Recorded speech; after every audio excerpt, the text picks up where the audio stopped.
Quand j'ai démarré la société, l'objectif c'était de faire rentrer l'énergie renouvelable, surtout éolien, dans la ville, pour éviter d'empiéter sur les terrains naturels. Et en fait, il n'y a aucune technologie actuellement disponible qui était réellement efficace pour le particulier. Et donc du coup, je suis reparti de zéro et d'une page blanche. Et j'ai réfléchi à comment faire pour récupérer de l'énergie du vent de façon efficace avec des vitesses de vent faibles. Et donc ça s'est un peu imposé d'elle-même. Comment on fait des grandes surfaces? On va utiliser de la voile, parce que c'est ce qu'on fait depuis la nuit des temps finalement, depuis très longtemps. Et comment on fait pour optimiser au maximum? J'ai essayé de m'inspirer de ce qui existait dans le monde animal.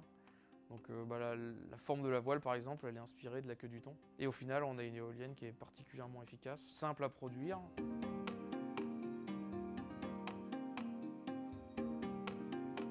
L'idée, c'est que nous, à assez court terme, on développe le système de stockage qu'on commercialise également et où on sera capable de stocker à la fois l'énergie solaire, à la fois l'énergie éolienne pour pouvoir l'utiliser quand on en a besoin.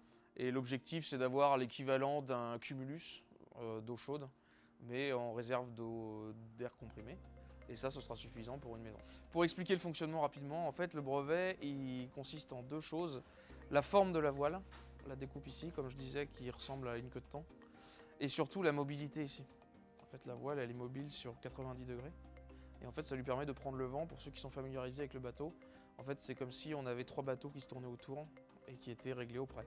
Donc en fait, typiquement, la voile qui va remonter au vent, qui ne participe pas au mouvement de l'éolienne, elle va conserver sa position face au vent en permanence, jusqu'à ce qu'elle arrive à être en appui. Une fois qu'elle est en appui, le vent vient s'appuyer dessus et la faire tourner. Et quand elle arrive en vent arrière, hop, elle se réouvre et du coup le vent continue à appuyer en extérieur. Elles ont la particularité de tourner très lentement et donc en fait on utilise cette pièce là pour faire tourner plus rapidement la partie active électrique. Donc typiquement on a une couronne qui vient autour, donc il y a encore une pièce de carcasse qui vient au-dessus. L'éolienne fait tourner cette carcasse et donc comme on le voit, la pièce centrale tourne beaucoup plus vite que mes bras. Donc cet arbre là, il est connecté ici. Et donc en fait cette pièce là, elle est entraînée par le mouvement. Et nos bobines, elles sont fixées sur le carter. Donc en fait, voilà, cette pièce-là, elle est en dessous, à ce niveau-là à peu près, et les bobines sont au-dessus, fixées sur le carter. Et donc en fait, on a une vitesse apparente au niveau des bobines qui est très élevée, due au diamètre élevé du générateur et à la vitesse de rotation ici. Donc on ne peut pas dire qu'un système tournant ne fait pas de bruit, d'ailleurs le solaire ne peut pas le dire non plus, parce qu'il y a toujours des vibrations qui sont induites et par le vent et par le système électrique. En fait c'est quasiment imperceptible. Dans le cas de notre éolienne, on n'a pas de vent comme on pourrait avoir sur les plus grosses. Infrasons, il n'y en a pas, parce qu'on tourne lentement, il n'y a pas de survitesse non plus, donc il n'y a pas de sifflement. Et les seuls bruits qui pourraient émaner de l'éolienne, c'est du mécanique.